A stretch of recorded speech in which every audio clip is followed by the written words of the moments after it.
বলতেছিল যে আমাকে রোজা রাখতে না আজকে, মানে শারীরিক সম্পর্কের বিষয় আর কি। আশরাফ দরজা খোলো।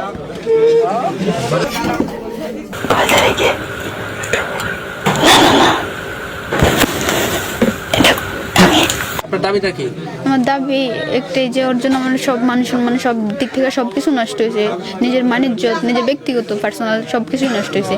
আমি শুধুমাত্র চাই যে ও আমাকে বিয়ে করবে, এটাই চাই, আমি আর কিচ্ছু চাই না। বিয়ে না করলে আমি আত্মহত্যা করবো, কারণ আমার জীবন, আমার সতীত্ব নষ্ট করছে। আমি বিয়ের আগে এরকম শপথ করে সতীত্ব নষ্ট করছে।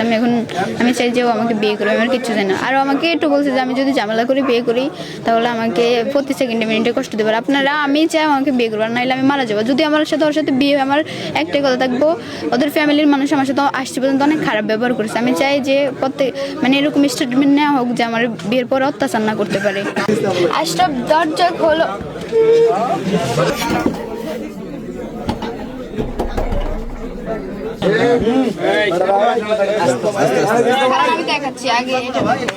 মানে বিয়ের কথা বলে আমার সাথে 8 মাস রিলেশন করে, বিয়ের কথা বলে কোরআন শরীফ শপথ করে আমাকে বলছে যে আমি তোমাকে ছাড়িয়ে যাবো না, আমি তোমাকে বিয়ে করবো, এরকম করে আমার সাথে মানে সম্পর্ক করছিল, শারীরিক সম্পর্ক।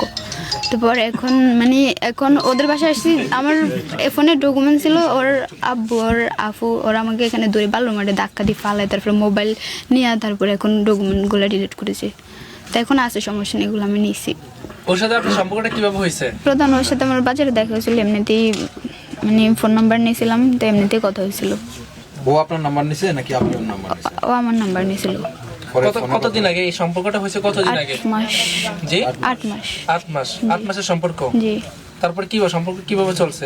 সম্পর্ক তো ভালোই ছিল। ও মানে আমাকে বিয়ে করবে কথা দিছে, ওই যে বলছি না, যে কোরআন শপথ করে বলছে আমাকে কথা দিছে। তারপরে আমার সাথে এমনি বিয়ের প্রতিশ্রুতিতে শারীরিক সম্পর্ক করছে। কিন্তু এখন আজকে আমি বলছি আমি পারবো না, তুই যদি এরকম আসতে না পারিস, আমি বলছি যে আমি প্রথম রোজা রাখবো, তুই যদি আসতে না পারিস আমি তোর সাথে সম্পর্ক রিলেশন রাখবো না। তারপর আমি আসতে বাধ্য হয়েছি। আসার পরে আজকে কি ওই আসতে বলছে? হ্যাঁ, ও আসতে বলছে আমাকে, মানে আনাইছে এখানে। আসার পরে কি হয়েছিল? আসার পরে ওই যে বলছি না যে ওখানে আসছি, একটা এই যে ওদের দরজার সামনে একটা বাড়ি আছে ওখানে, তারপরে একটা মহিলারা পাঠাইছিল, মানে ওদের ভাড়াটে বাড়ির একটা মহিলারা আমার পাঠাইছিল দরজা থেকে আনতে। তো আমি আসার পরে মানে ওর সাথে কথা বলতেছি, মোবাইল টিপতেছি অবস্থা, মানে ওদের ওই ঘরে আর কি, রুমে। মানে ও আমার সাথে বলছে তুই যদি আজকে না আসস, কিছু না করে, তাহলে আমি তোর সাথে আজকে কেন আসতে বলছে?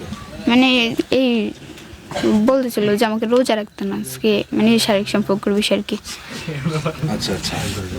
আমি 999 সংবাদ পেয়েছি, আমার সাথে একজন সাব ইন্সপেক্টর স্যার আছে, ওনার কাছে জিজ্ঞেস করেন। বুঝছেন, আমাদের অফিসিয়ালি আছে, আমরা 999 সংবাদ পেয়ে আসছি এতটুকু।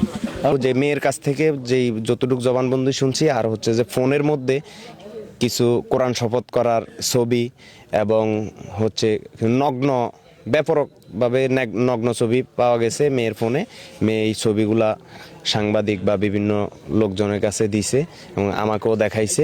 আমরা দেখলাম যে এই মেয়েটার সাথে, মেয়ের জবানবন্দিতে এবং ওই ভিডিও ফুটেজের ছবির মাধ্যমে প্রমাণিত যে মেয়েটার সাথে একাধিকবার এই ছেলে মেলামেশা করছে এবং তাকে বিয়ের প্রলোভন দেখায়া তাকে এখানে নিয়ে আসা হয়েছে। আনার পরে তার গার্ডিয়ান কোনো সুরাহা না করে তার উপর অতর্কিতভাবে হামলা করে এবং শারীরিকভাবে নির্যাতন করে।